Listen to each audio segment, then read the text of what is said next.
Hey there, beautiful weirdos. Welcome back to another episode of Craft and Chaos, the podcast where we celebrate the delightful disasters of making stuff. I'm here with my fellow creative chaos agents. And before we dive into today's show, I just want to remind you that someone, somewhere, right now, is hot gluing googly eyes onto something that definitely doesn't need googly eyes. And we salute them. If you're listening to this while procrastinating on your own project, hiding in your studio with paint under your fingernails, or having an existential crisis about whether your art matters, welcome home. You're exactly where you need to be. I'm Misty Stinnett, your host for this episode, and I am joined by multi-author Ryan Dalton. Hello. Playwright and screenwriter Kyle Olson. That's me. And author and podcaster extraordinaire Pete Wright. Check. 1, 2, 3. And I am non-author and multi-hyphenate podcaster, producer, and creative coach. So, gentlemen, to kick us off, won't you please share with us what you are enjoying right now, what you're reading, listening to, watching, imbibing? Pete, let's start with you. My Apple TV Plus algorithm broke, and last week started recommending to me all of the first era of Apple TV shows that I didn't watch. And one of them that I should have watched when it came out because I had a blast with it is Idris Elba. So handsome, broad shoulders. Idris Elba getting his plane hijacked in, wait for it, Hijack. 7 easy episodes of hijack plane goodness.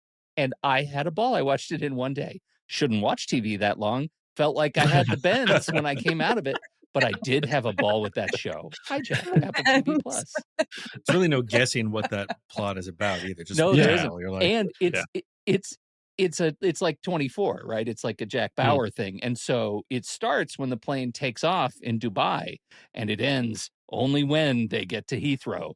And it's the season is the length of that flight. It's like 6-7 hours. And let me tell you, that's clever. They nail the feeling of, God, I'm still on this flight. You know, that's actually a great way to pad out your episode count, just to have 1 hour where he's just napping. Yeah. Yeah, you didn't see that there is like 45 straight minutes of line for bathroom. Did they still do a beverage service? You know, they do, but it's not what you would expect. Ooh. It's 18 minutes of, folks, we're flying over something. You look out on the left side, you'll see a country. I swear there are those. They're like, look out on the right. The terrorists would like you to put your seatbelt on. My God. Kyle, how about you? Well, fall is fast approaching, which means it's time for cozy mysteries. I didn't get all my airplane jokes in, so just one more will be coming. Thank you. I got it. Wow. Nice. Meta. It's a meta joke. We're with you. And you know what? He edits the episode, so you know it's going to be in. Oh, Pete is the one who is gluing googly eyes. You can also expect a seatbelt. Thank you. Ding. Mm-hmm. Have you landed the plane now? Is everybody glad I'm here tonight? No, because the episode's more turbulent. You may continue, Kyle. The fall is here, and which means it's time for cozy mysteries. So Only Murders in the Building is back. We have been watching High Potential, which is another one of those fun ones, and soon will be coming the third of the Knives Out trilogy. So I'll be looking forward to going back in to watch Knives Out and Glass Onion in preparation for Wake Up Dead Man. So it's going to be a good season for solving murders in a cozy environment. No blood, no guts, just smart people doing cool stuff. I can't wait. Ambiance. That's right. I love and Thursday Murder Club. I should add that to that list too. That was also very, very good, very charming. What's so Thursday charming. Murder Club on? Thursday, that's a Netflix original. It's based on a series of novels. It stars Helen Mirren and Pierce Brosnan, and I can really just stop there because, like, why aren't you watching it right now if you're hearing that? But and Ben Kingsley's in it. There's a ton. Jonathan Pryce. That's right. So there's a bunch of really, really cool actors, and people who don't get a lot of chances. Once you hit your 70s and your 80s, you don't get quite as many opportunities. So it was really cool to see all of them still out there doing fantastic stuff. I mean, bring Angela Lansbury back. Like, we don't Right? say this enough. Yeah, that is in the works though. Jamie Lee Curtis is trying to bring back Murder, She Wrote. Oh, nice. That'd be fun. Ryan, how about you? What are you enjoying? So I've just started the Murderbot series on Apple Plus. It is delightful and outstanding.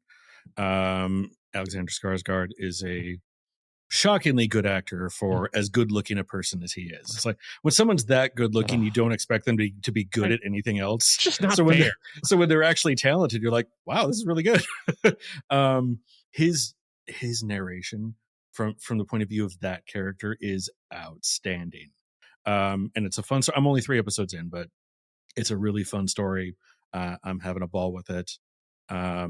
And I just started reading. So I made friends with James Rollins at Comic-Con. And so I'm just now starting to read one of his books called Sandstorm. That is a good time so far. Yeah. Ooh, what I was going to say, what if that's like your friend being like, hey, come see my play. And then you hate it. Like, I know. Yeah, that's the worst. What if you don't like it? Fortunately, it's good. I wouldn't have brought it up. I wouldn't have ever admitted to reading it if it wasn't good. Yeah. And now have you read my book? And I will plus one on to Murderbot as well. I can tell you that having watched the whole series, they do land the plane and like it is satisfactory. And for those of you who don't want to wait for the next season, which is still probably 2 years away, Graphic Audio did a fantastic audio version of all of the Murderbot books in audio drama fashion. So they have one guy sort of narrating it, like he is the voice of Murderbot, and then all the other people are played by other actors and stuff too. And it's very, very well done. So yeah, the biggest problem with all of it is that every single thing is too short. All the episodes are too short. I just want more of that pretty Skarsgård. Yeah, and for those of you who are on a budget, they are all available on Hoopla. So if you want to go to your local library and sign up for a digital thing, you can check it out from your library, listen to it on your own device, and the author still gets a piece of the action that you don't have to worry about pirating it. So it's funny you brought up Thursday Murder Club, because just this week I was reading. I scanned the first part of an article that was talking about, I guess, controversy is the wrong word, but I guess a lot of readers of the books are not happy with the series. Of course, they say it's changes a lot of things and they don't like the changes. But in the first 2 paragraphs of the article, the person who wrote the article spoiled the mystery, which was just a wonderful thing to do. A+ journalism. There aren't many things that make me contemplate murder, but that was one of them. Mm-hmm. Anyway, so yeah, those were the things that I was enjoying. Amazing. And what I've been enjoying, thank you so much for asking. I've really been enjoying. So I went to the Edinburgh Fringe Festival in Edinburgh, and I was lucky enough to see some really great live theater while I was there. And one of the standouts is by this duo called Chloe and Natasha. And they wrote an original play called A Letter to Lyndon B. Johnson or God, whoever reads this first. And it was phenomenal. I mean, it felt a little bit like how I imagine it must have felt to see Fleabag in the room at Edinburgh, and be kind of electrified by that. But the only prop they had was one old tire. And it was this period piece, and they played boys coming of age who are idolizing Lyndon B. Johnson amidst the Vietnam War. It was brilliant, brilliant theater. And it was just so cool to see original theater coming out of young women, but it's a period piece and a social commentary on today. That's awesome. Okay. Edinburgh Fringe has always been on my bucket list. Fringe is cool. Get out there. I accidentally went 3 years ago. Oh, for crying out loud. What a flex. So I was already in Manchester, and me and my brother and some friends were going to go do a long weekend in Edinburgh. And we planned the trip, and then we realized after, oh yeah, that's the same weekend. That's the same time Fringe is going on. So yeah, we got to enjoy the city, and we didn't go to specific shows, but there's so much street performance going on there as well that basically everywhere we went, there were really cool performances. It had a real electric feel to the whole place. It was cool. It does. It does. It was super special to be there. Okay, guys, thank you for the recommendations. And we're going to hop right into some listener questions that we've had since our last episode. Ooh. So this first one is open for anybody who wants to hop in. But a listener wrote, the podcast feels like a conversation between friends who genuinely support each other's work. And I say, that's all a facade. We're Lies. feuding behind the scenes, all of that. Mhm. For listeners who are surrounded Talk by about this. You do not air our dirty laundry in public. Kyle, knock it off. Going to my corner. For listeners who are surrounded by competition or negativity in their creative circles, how do you cultivate or find that kind of supportive community? They say, I had that for a while with NaNoWriMo, the National Novel Writing Month. But now that the organization has imploded, I'm at a loss. That's a good word for it. Well, I mean, my first reaction is if you're in like a writing group that is toxic and everyone's competing with each other, run. Yeah. No group is better than that kind of group. Yeah. Start from scratch. I mean, go to book events, get online, look for hashtags, go on whatever social media you like and see if there are groups on there. I mean, I do really mean like go to live events and stuff that are in your city. Just talk to people, and try to find, try people out as potential new writer friends or group members. But the most important thing is get out of that group if it is not treating you well. That's not cool. Yeah. Totally. I mean, meeting people who have that same creative vibe to you is tough, and you're going to have to probably go through a lot of things because not everyone who's in the creative community is in it for the same things and going the same direction as you are. So you kind of want to do that vibe check of like, what are you in this for? Like if they're cutthroat and going to like they want to be the one to be in there in the competition, then yeah, like Ryan's saying, stay away because like you do not want to be in their path. So it's but there's a lot of ways you get out there to sort of community theater was a great way in for me of like they always need help. Like they always need somebody to even just paint a wall or carry stuff from one place to another, and then you can meet other people who are in that same space. Then you're helping out, doing something creative, and you're meeting people that you might end up really clicking with. So yeah, you never know. I'd say even your career wise, it's just not worth it to be around toxic people. Yeah. Well, and depending on your city, I know I don't know where the question came from, but there sometimes are unexpected ways and unexpected corners you can look in. Like I just recently found out there's someone here in Phoenix who runs these fun little book club events, and they're all different. Like they're different types of events. And one time, like recently, they did like a read-in where a bunch of people in the same group met up at this cafe and like greeted each other and talked a little bit, but then got their coffees and sat around, and they all brought their books and relaxed and read in the same space. And it was just like a super cool, chill evening. And that's the kind of thing where if you wanted to go find I would bet there's probably at least one writer in that group. So look for non-traditional things to be able to find people who might be like you. You might consider just going to a Barnes and Noble cafe, sit down at a table with 2 or more people in it, and say, thank you for joining my writing group. The ones who stay, those are your people. I also have found that the best writing groups I've ever been a part of have been from classes I've been in.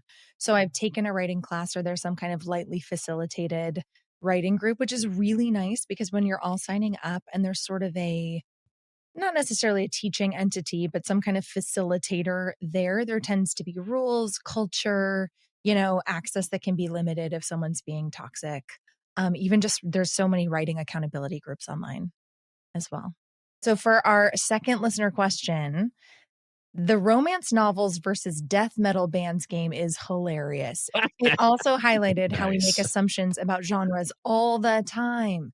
How do you guys handle when people dismiss your creative work based on those kinds of stereotypes? And then they have a second part of the question, which is, okay, also, because the game totally distracted me, I did a Google search for more titles, and the AI response at the top just went to town suggesting new book titles that sound like death metal. And there were a few I can't stop thinking about. Entombed in Your Affection. Mm. Malignancy of love. Ooh, Plagued outstanding. by your desire. And I drum like that roll, one. please. My all-time favorite, asphyxiation of the heart. They said I Those are would good. devour every one of these things.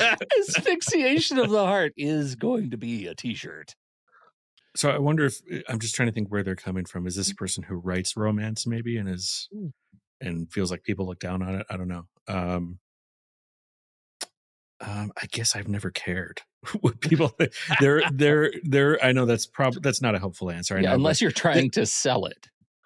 that well, I mean, there's that. But if like I guess I'm thinking of this like you're at a social thing and you tell someone what you write or create and they're condescending about it. That's kind of how it hit me, but I could be wrong. But there are people out there who feel like like sci-fi and mystery and fantasy and things are beneath them and we're looked at unless you're writing like true literature, then it's just garbage. And those people crack me up and have no effect on me either way. I don't know. I guess if I just enjoy what I do so much that it doesn't really matter to me if who looks down on it. But that's probably not a helpful answer either. You guys talk. I mean, I talked about this a little bit too, that I very early on realized I am not for all people. And so there are situations where I basically will not bring stuff up because I was like, oh, this is my room. Like, this is not my thing. It's somehow end up at a sports bar or whatever too. And I'm like, yeah, these go whoever, but like, these are not the people who I'm going to talk about. Let me tell you about my audio drama podcast about a queer couple in steampunk France. Where'd everybody go? Like, I just know that they're not going to be interested in it. So it's sort of, I kind of have this sort of ping I do out, just like I'll put stuff out there just to see if anybody, to put out a reference to Star Wars or Star Trek or something along those lines, and just see if anything comes back. Sort of that pales of recognition that I'd be like, oh, okay, because everybody's a fan of something.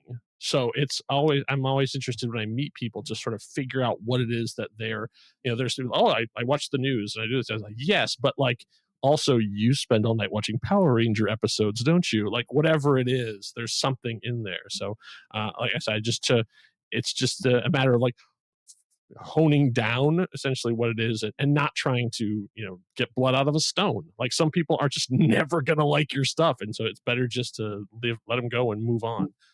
That's so evolved. It's taken a while. I think I think it's super context dependent for me too. I think if I'm doing something that's outside of my sort of core expertise, my core scope, but I also feel like I'm an able creator, then I'm in search of that external like feedback. I need some sort of something that says, okay, you're on the right track. But yeah, I guess I'm in the same boat. If I'm, for example, in the podcasting space, I just don't have time to spend thinking about those kinds of things because there's always something new to create, which I think is a luxury, right? Maybe that's the trick: is get busy enough so that you don't have to worry about it. True. Oh yeah, that's really good. And we will be talking a little bit about some of this stuff later on in the show today. So this reminds me actually twice I can remember both conversations. I've had a conversation with it was two different people who had questions about like, oh, you're a published author. What's, they wanted to know about the creative process. Mm-hmm. And I could feel them getting more and more disappointed the more we talked.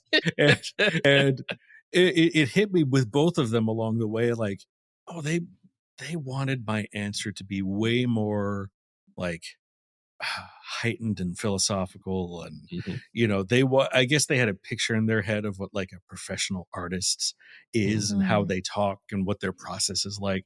But it's someone who is not, I think they're not professional, but I think they have aspirations to it. Like one of them said at the end of the conversation that he's tried to write this or that. Another is kind of an amateur musician.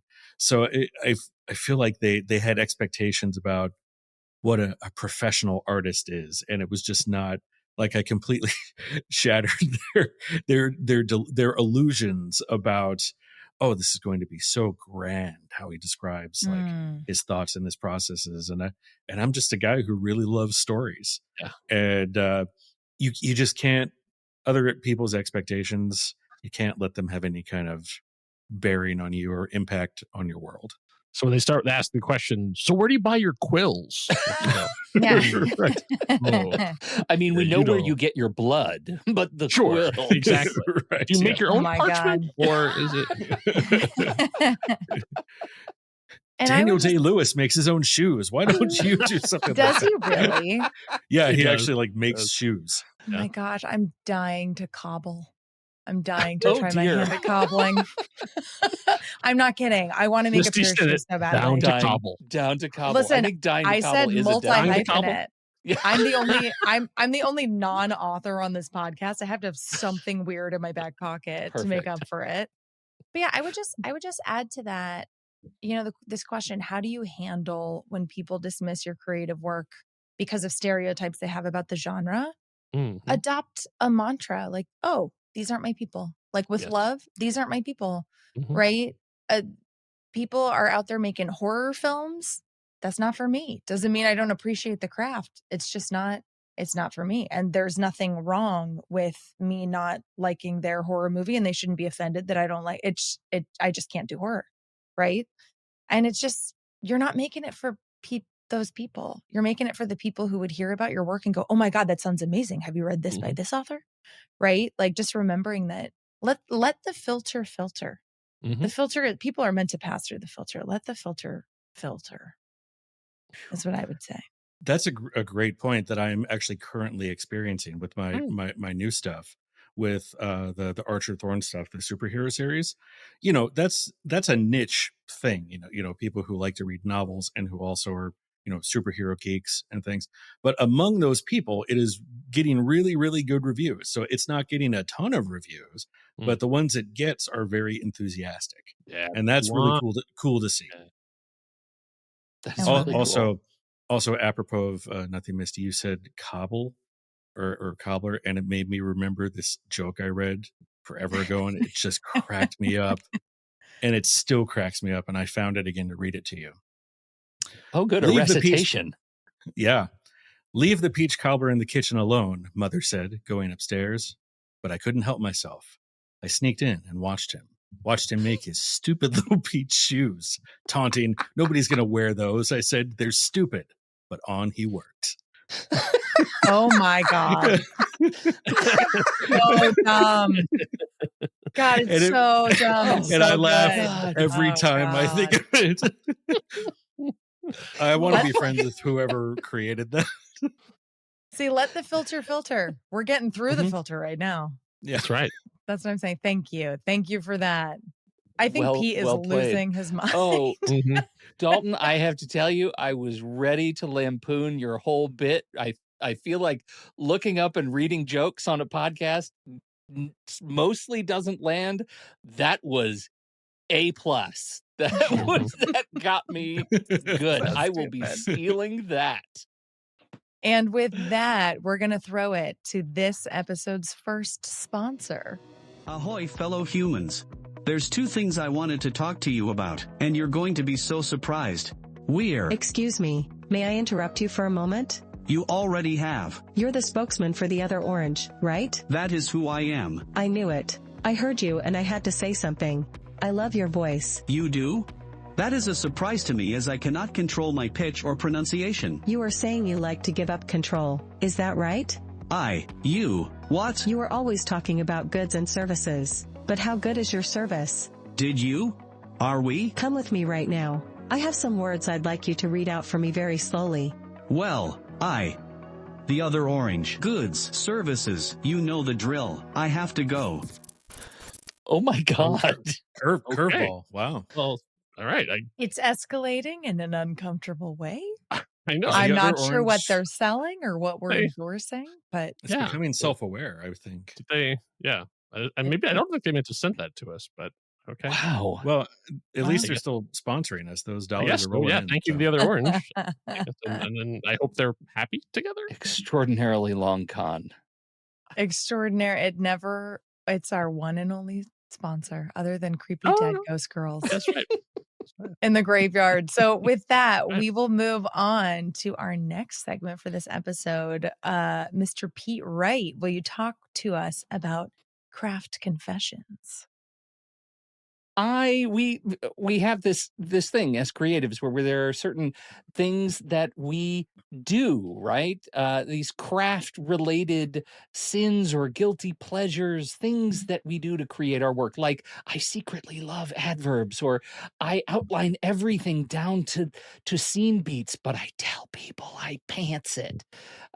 And so I would like to hear a little bit from you guys about the stories that you tell and how they line up with what you actually do when you create.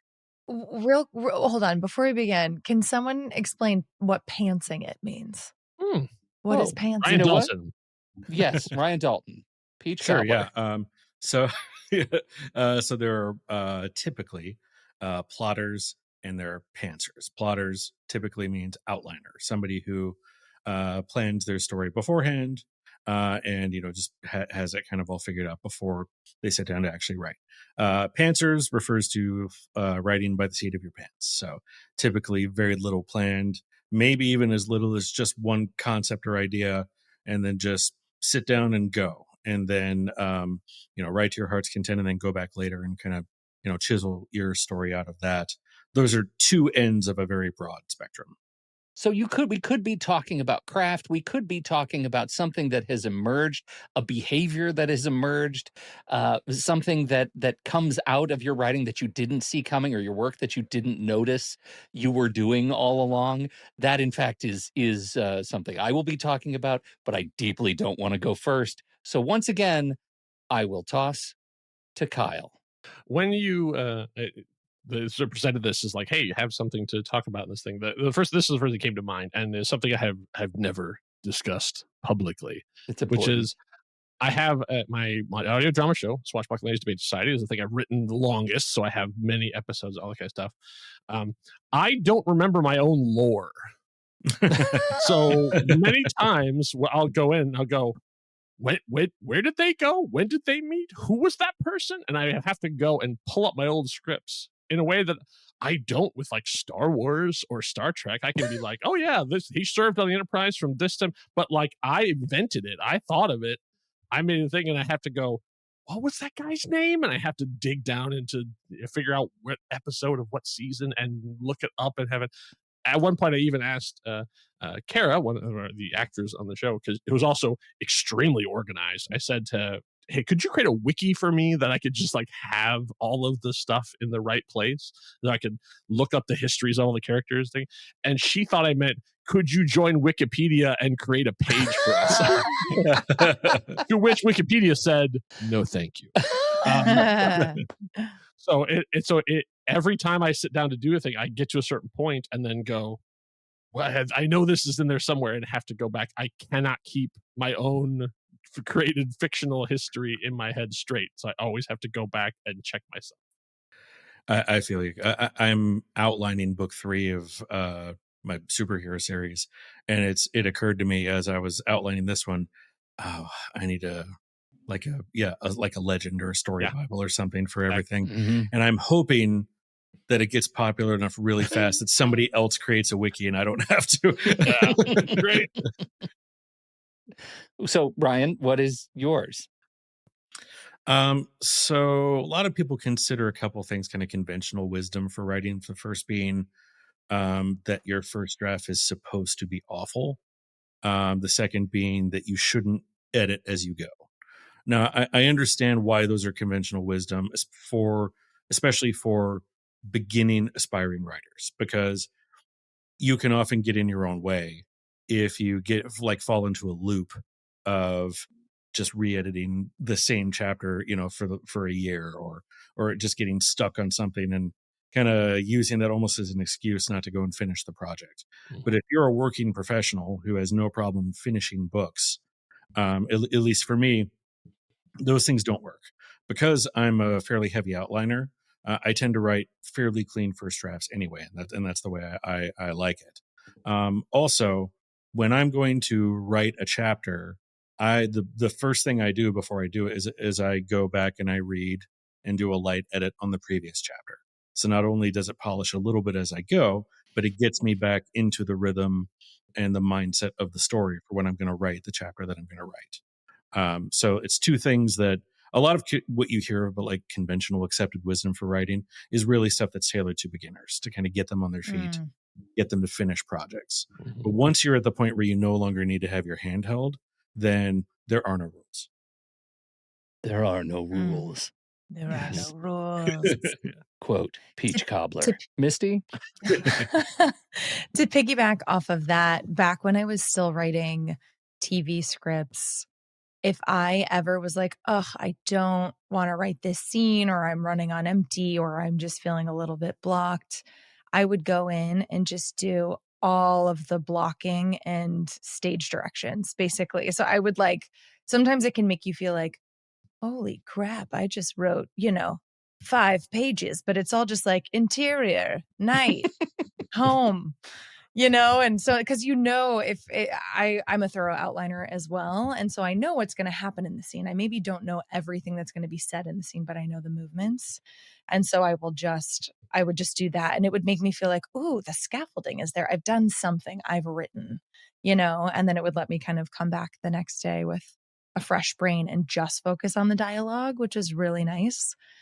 And then the other guilty pleasure craft related thing is I will clean my entire house while I am can't do it while podcasting. That would cause audio issues. But if it is writing, brainstorming, any problem that needs to be solved, I will clean. I'll be like, oh, you know what? I'm going to take a break from this and just clean the kitchen, because suddenly cleaning seems more appealing than solving the story problem. And then I tell myself I'm being so useful, and I'm not. It's like a beautiful way for me to procrastinate. And at the end of the day, then my whole environment is completely clean, and then I have no more excuses to not write the thing. And half the time, because I'm in a different mode, in a different part of my brain, my default mode network is on autopilot. And a lot of times I do solve the problem, right? Or I'll take myself on a walk around the block and I'll talk out a story problem into I may have said this on a previous episode because I have a shit memory, but I will talk into an audio note, because then it feels like it's being received, and that's how I'll work out a story problem or dialogue. Misty, you could actually do a podcast called I Should Be Podcasting, and you can record while you're doing other things. I think that would be hilarious. 100%. I should be podcasting, but instead I'm doing the dishes. Or we could call this one I Should Be Cleaning, and then it's just us podcasting instead. Do you know what? We could take a dry run. I'm just going to insert here sounds of dishes clanking together and maybe a vacuum in the background. We'll just see how it plays. I've got mine is in the emergent behavior category, and I've mentioned this too. I'm part of a writing group called Story Sprawl, and Story Sprawl, we do branching fiction. So it's like choose your own adventure, but it's not really choose your own adventure. We're writing narrative fiction. It's not in the second person. It's and so the things that we write tend to be fairly large. And Story of a Stone was one of the first things that we got really, really close to finishing. We actually have a chapter left, even though there are 329 chapters, 1,129 pages, and a total word count of 282,149. So this was a cooperative book that takes it's high fantasy, and we use it's a writing group exercise. So we use it to kind of test how we write, our voice, take on different tones, styles, mimic other authors to practice voice. And at one point early on, this was during the pandemic when we first started, we said, okay, we're going to start introducing games to the writing process, like improv games. But for writers, you say okay, we know this is high fantasy.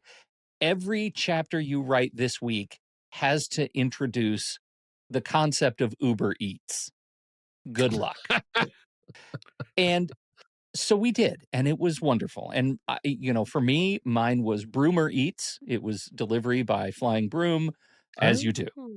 But starting at that Ye point, old vittles. early in the writing, I I started having a lot of fun writing villains, and I wrote many villains. And because this is branching fiction, the threads do not relate to one another. So you have a central character, but all new characters in each thread. It's like its own book.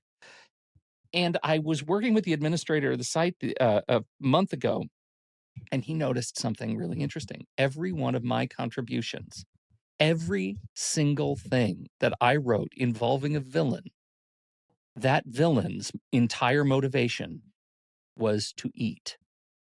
That's it. Like Brad Pitt in all the Ocean's 11 movies, always That's right. snacking. I wrote not clever or menacing, but just hungry. That's all I was able to do. Every single villain was like just one bad order away from an angry Yelp review. And what I think is interesting about that, as dumb as it is, I didn't see the pattern, and yet it really fits in a high fantasy novel to have a gimmick, like to have an internal MacGuffin in my head that just said, okay, I'm not writing high motivation.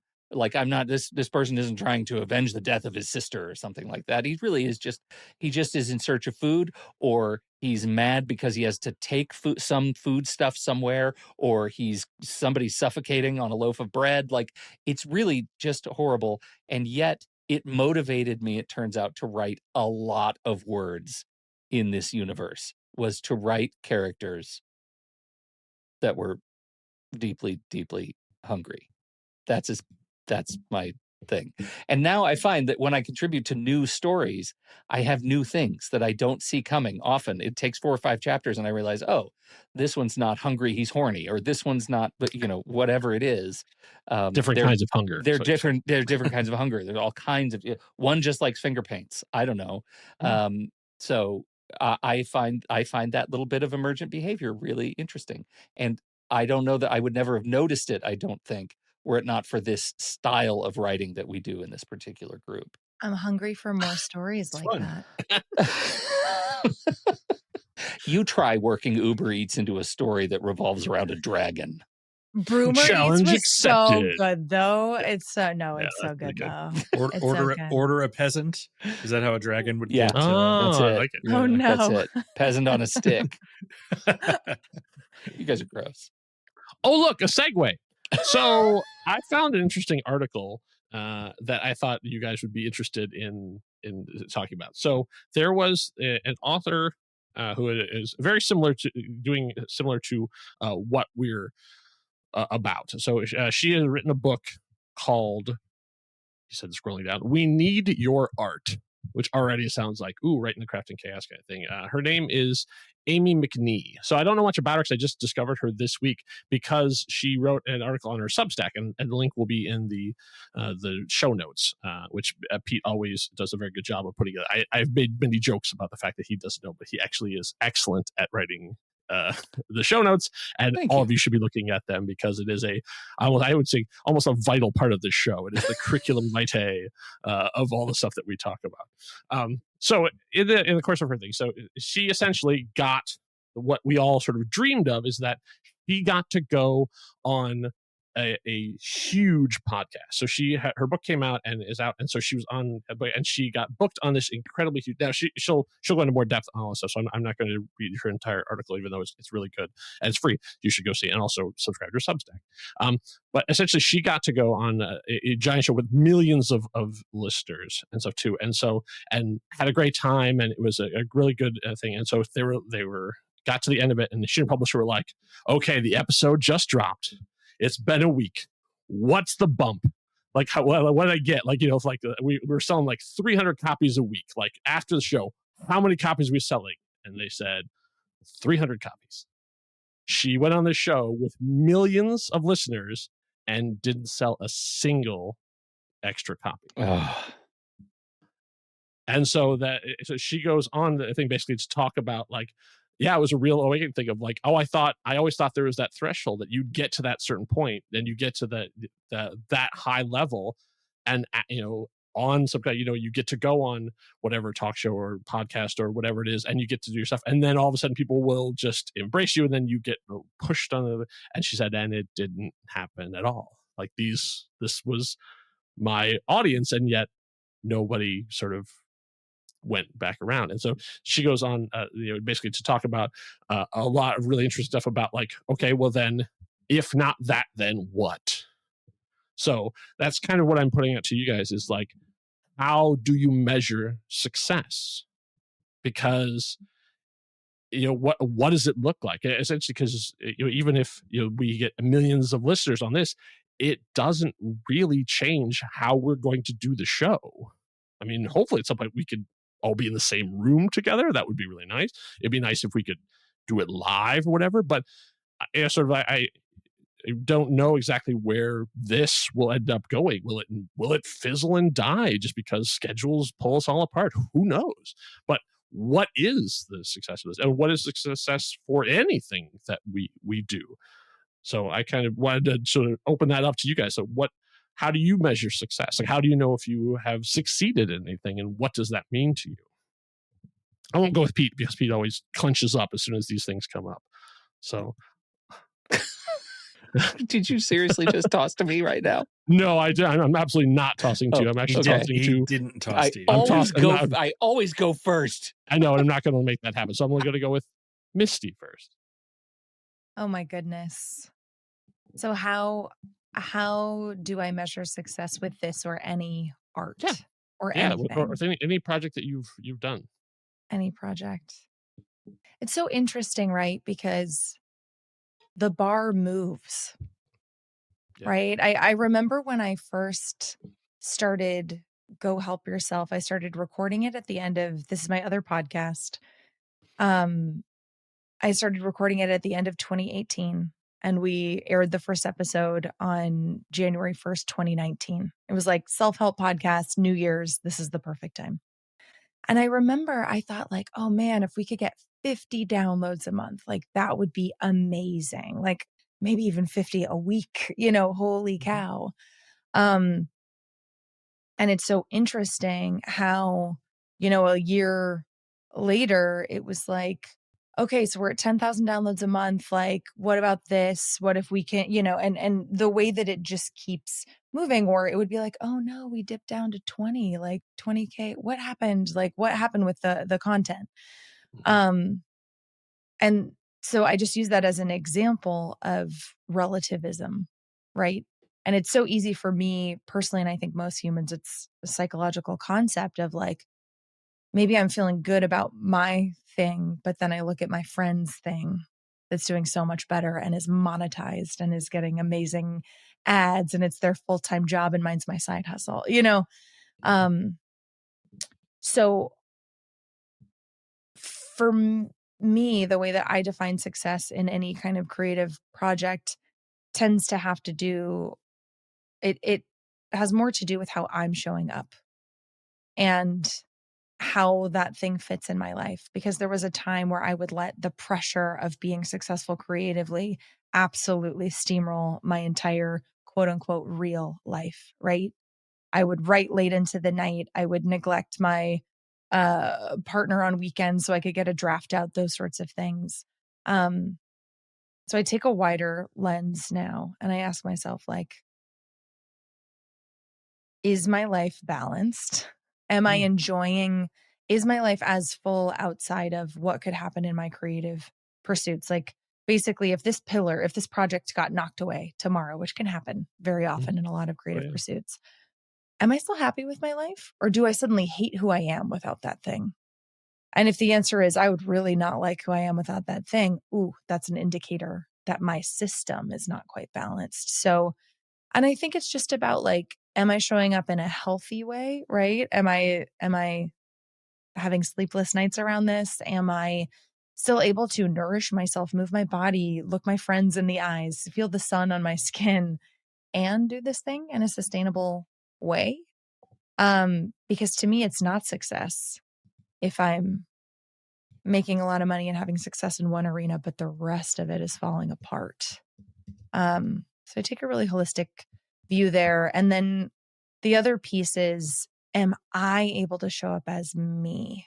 And what I'm thinking about is, anything that involves pitching, anything that involves collaborating with other people. Maybe you're a painter and you sell paintings on your own and you don't have to worry about collaborating with anybody else, except you probably do, like a gallery owner or, something like that. But am I able to show up as my authentic self, both within the art, right? The jokes, the style, the voice on the page or on the air, and what's it costing me? Kind of overall. I mean, look, it would be great to say, oh yeah, I know that if I'm making X number of dollars a year or I'm working on my art full time, that's success. Like that would be really cool if I got to just work on my art full time. But yeah, I think it's more about my internal state of being, because everything else is going to change. Everything. Right. Oh yeah, it's very healthy. Thank you. Maybe that's why I'll never be wildly successful. Yeah, Maybe it's the people who are like obsessed I've thought with about it. that too, and I've seen some of the people that sort of what the price they had to pay to become megastars, and I was like, oh, I don't want to pay that price. Yeah. It's like, I'd rather have sort of the nice cozy life and not be pulled. Everybody has this thing of Taylor Swift, being on stage in front of millions of people all the time. But it's like, yeah, but do you know how much work she has to do when she's not on that stage? Like for her, the relaxing part is being on that stage for 2 hours. It's all the rest of the stuff is such effort and just pulls you into tiny little pieces. I was like, well, I don't think I would want to ever do that. Yeah, I also, work aside, I would never want to lose my anonymity for any reason. I like being able to go to the grocery store. I like being, like Taylor Swift and Beyonce, they can never just have a meal out, without a security detail and people, so and we're talking about like extreme ends of the success spectrum, but like, yeah, well, I mean, as a fan of professional wrestling, Rhea Ripley just had a really bad incident with a fan too, because wrestlers are supposed to sort of be on all the time. Like whenever they are, they're supposed to, because they're playing themselves, right? So yeah, it can get really, really creepy. So, sure. but circling back to then the positive side. So success wise, so Ryan Dalton, published author, who has been attended many events and signed many books for people. How do you measure success? There are times it feels like a moving target, less so the more I do it. And I do think there were times early in the career when I kind of made the mistake of looking at peers, at what was happening with them. But I fortunately was able to get over that fairly quickly, because I saw very successful authors look at very, very successful authors with some manner of like envy. And it was like, oh man, I want to get there. And I remember watching that and being like, yeah, I don't want to feel that way, where I'm doing well, but constantly looking at other people in the field and wishing I could be there. So yeah, I've made a concerted effort not to do that, just to do nothing but celebrate any other author's success and enjoy that for them. As far as personally, I actually I ended up facing this a bit, believe it or not, in high school. So it starts back in middle school when I was, I had already been writing things up to that point, but 8th grade was, I think, around the time when I wrote things that I actually kind of did them a little bit in public. I did a couple of things that like ended up going through like the whole 8th grade class and all that. And my main 8th grade teacher was, I think, the first adult, like outside of family, who was like, you could grow up to do this. Like this could be your thing. And I think you could. So fast forward a few years to high school. I'm in high school now, but that teacher is also now teaching in high school. So I'm taking this creative writing class in that high school, which I felt fortunate to get into, because it's a coveted class that you have to get sponsored to get in and everything. And so the first half of the year was poetry. The second half was short stories. The teacher, in many ways was a very good teacher, but also had a very artsy idea of what literature was. including, and there were certain types of poetry that she considered poetry and other types that she did not consider acceptable poetry. And the type of poetry I liked is the type that to her was not poetry. So, I wanted to do well in the class. So for that first part in the poetry, I did the kind of poetry that she liked. Well, everything, for a while, everything that I wrote, I would take to that other teacher because I knew, she was like, I wanted her to enjoy it because she had always encouraged me. And she actually told me close to the end of that semester, she said, I handed her the latest poem and she said, none of these sound like you. And it was that hit me right between the eyes. And I was like, and I told her, you're right. I've just been kind of writing this way for this class. And I forget exactly what she said, but she kind of was like, that's ridiculous that you even have to think that you need to do it. And that the teacher would expect that. And so I really took that to heart. And the next semester, which was short stories, I cut loose and I was nothing but me and ended up getting like a lot of good reactions from classmates. And people were starting to, whereas before when I was trying to kind of mimic what the class required, my poetry was not going anywhere, was not making any impressions. But people in the short story section, when I was just doing my thing, asked me to like outside the class write sequels to the stories that I was writing. And it was at that point even that, and it's a lesson that you have to learn, I think, over and over. But that I feel like that's the first time I really learned, oh, I need to just write what completely feels like me and makes me really happy and excited to write. And if I do that, I think it'll find the people that appreciate it.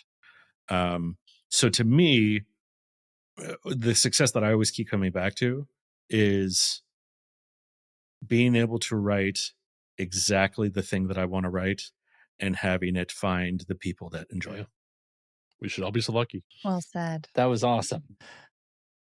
It's funny because I agree with everything you guys have said already, which is, which is to say I have spent a lot of my time trying to fit an audience that wasn't mine and writing things that weren't me and creating things that weren't me. And if this were a drinking game, you can drink now. I'm going to mention Headstone. Have I mentioned Headstone? It's my new podcast. And you should all subscribe. What's it about, Pete? It's about human legacy and the things we leave behind. Thanks, Misty. You really are down to Cobble. So one of the things that strikes me is involves our dear Kyle, because that's a show. I don't know if I've mentioned this. It's a show I'm doing all by myself. Like I don't have anybody on the team working on it with me, and I'm writing everything by myself. And it's a lot of work. And Kyle was on the show, and I legitimately will never forget. After I read Kyle the intro that I had written for him, Kyle said, "That's a great intro of me. That represents who I see myself as." And I realized, oh, that's success right there. That's somebody that I care about. And I was able to capture a portrait of them, because everything after the intro for me is gravy. Like I can do the rest of it. But figuring out how to set the table and introduce somebody that I care about in a way that feels, earned and authentic and real is a thing that carries some anxiety for me. And in the course of this conversation, I realized, success is meeting the needs or unspoken expectation of just that one person, just the one person that I'm sitting across from right now. Am I here? Am I creating this thing that represents this person? If I can do that, I think the rest will fall into place. And I think for me, the lesson there is focusing less on the external, the needs of the reviews, the needs of the, of the clicks and downloads, and stop looking at that. He says, Numbers will just make you crazy. yeah, he says, acknowledging something people have much smarter than me have learned many years ago, and just focusing on the thing I can control. This is my very first psychiatrist when I was a wee teen. That's right, I know me some therapy. Said, Pete, your anxiety will be less if you realize your power in the world ends with your skin. The things that you can touch are the things that you can exert any authority at all over. If you can't touch it, let it be. It's not yours. Don't let those stresses become your stresses. That is a road to weariness. And so I kind of keep that, like that for me is, or that represents words of presence. And that seems success to me. I was watching a clip recently of Deborah Ann Wall, who is on Marvel's Daredevil and was in True Blood and things, and she is also a avid D&D player, and so she got a chance to be on John Barenthal, who plays the Punisher's podcast, and he was asking her in a very just open way about what is D&D? I don't understand what this is. He's a really interesting guy, but he's also a little bit more of a jock. So but he wasn't coming at it as like, what's this nerd stuff with dice or whatever. He was really genuinely open. And so she went on and talked about essentially D&D and gave some of the best explanations of what D&D is, and even instantly played a game with him and showed how that game could work in a way I'd never seen before. But in the course of her talking about it, she said, this is something I discovered and I love, and I will do it until the day I die. And I was like, oh, wow. That's it. And so for me, that was the thing. It was all the external stuff about sponsorships and live shows and everything too. Yeah, none of that is really what it's all about for me. It's this right now. This is my measure of success. Getting to do this with you all, doing this is the win. Everything else is just out of my control, is good, bad, gravy, whatever it is. But this is what I want to do forever. Mm-hmm. I saw that episode you're talking about with her, and that I did think in the moment, this is the best breakdown / illustration of what D&D is for a person who doesn't know what it is that I've ever seen. She did an amazing job in 5 minutes teaching him what it is and having him get it. Yeah.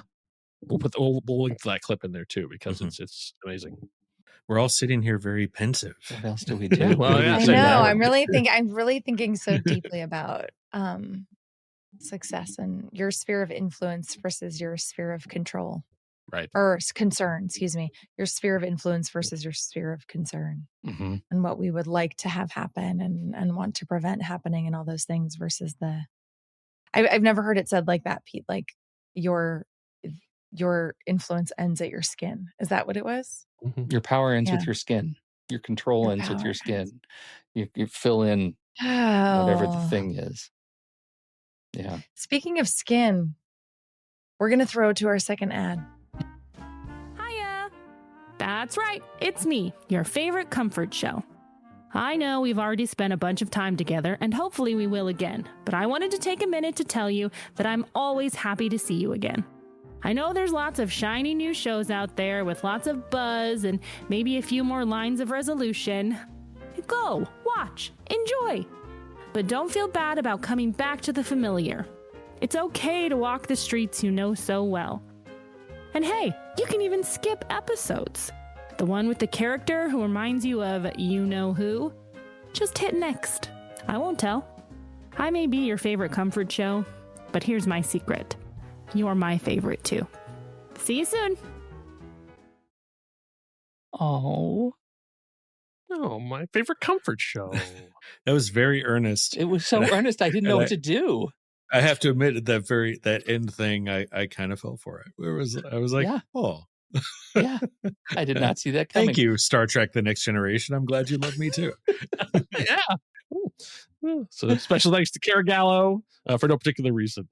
Okay, so guys, to end on a sweet note, as if that wasn't sweet enough, what we just experienced, to end on a funny note, I would like to introduce a little segment I'm calling the Terrible Sequel Generator.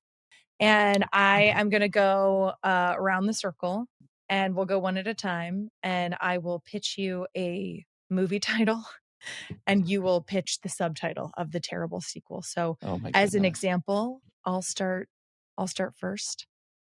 Pride and Prejudice. Okay. Darcy's cryptocurrency adventure.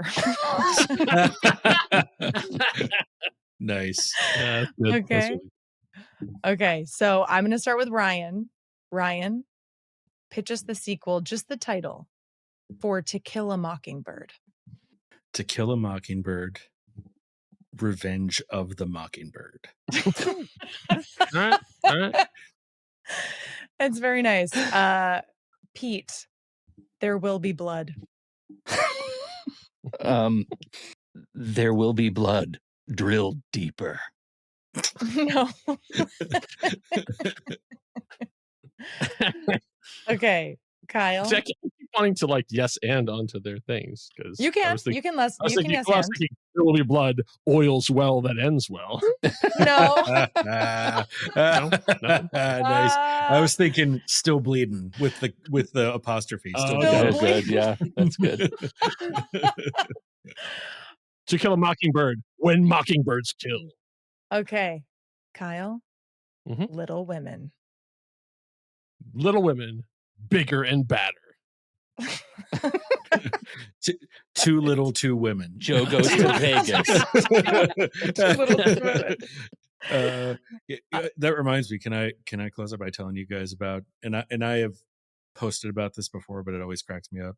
I have a concept for a sequel to the Sisterhood of the Traveling Pants that I would love to tell you about. Okay. So it takes a hard right turn in terms of genre, but so it's 20 years down the road. The pants have been passed down to different sisterhoods, but something happens that causes the pants to become sentient and evil to the point that they kill whoever wears them and absorbs their life force. So the original, now like in their 40s sisterhood, must reunite to find the pants and destroy them before they kill again. Yes. 100%. Yes. In 100 years, when I'm still alive and it goes out of copyright, I'm writing that sequel. Yeah. I love it. Set your calendar. Yeah. Your calendar. Do we want to do one more round? Yes. Keep them coming. Okay, great. So Ryan just went. So I'll do Pete. Eternal Sunshine of the Spotless Mind.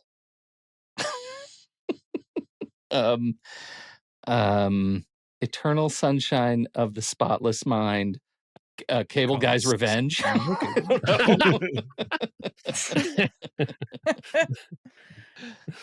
Kyle. Scarface. Scarface. Post-op. Love it. I was thinking like Scarface beauty parlor, like something. Oh yeah. Something Scarface, there. the Airbnb years. The Airbnb. Scarface, the ride. My little friend's ghost. Yes. Say goodbye to your little friend. Say goodbye to my little friend would be hilarious. Yes. That would be good for Little Women as well. Little Women. Misty. Schindler's List. I have that on there. You do? I do. Oh my gosh. Okay, Schindler's List. Very nice, Pete. Very nice. Schindler's List, the musical. I feel like there's such a easy shot with Schindler's List too. Schindler's Bucket. No, I can't. On that note, everybody. I was thinking Grocery Run. Schindler's List. Grocery Run. No, my God, it's so dark. Okay, everybody. This has been Craft and Chaos. Thank you so much for joining us. We appreciate you downloading and listening to our show. And please remember that if you have something you would like to add to the conversation or a question you would like to ask, visit craftandchaos.fun to share. We will be back in 2 weeks with more craft and even more chaos.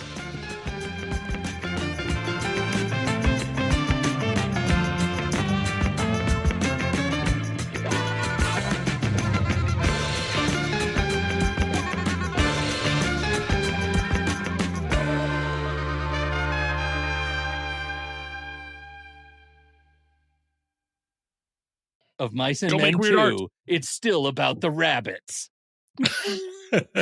Of Rabbits Mice and Red. Men 2, traps are set. Of Mice and Men, of Rats and Women. Oh. Of Mice and Men, I don't get subtext.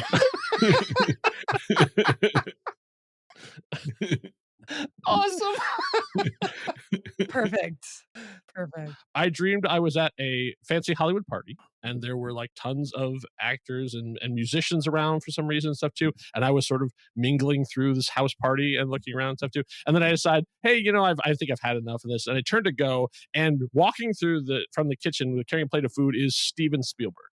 So I was like, well, I guess I should probably stay for a little longer. And so he goes and sits down at a table, and I sit down at a table, and we start having a conversation. I tell him about a short film that I'm working on.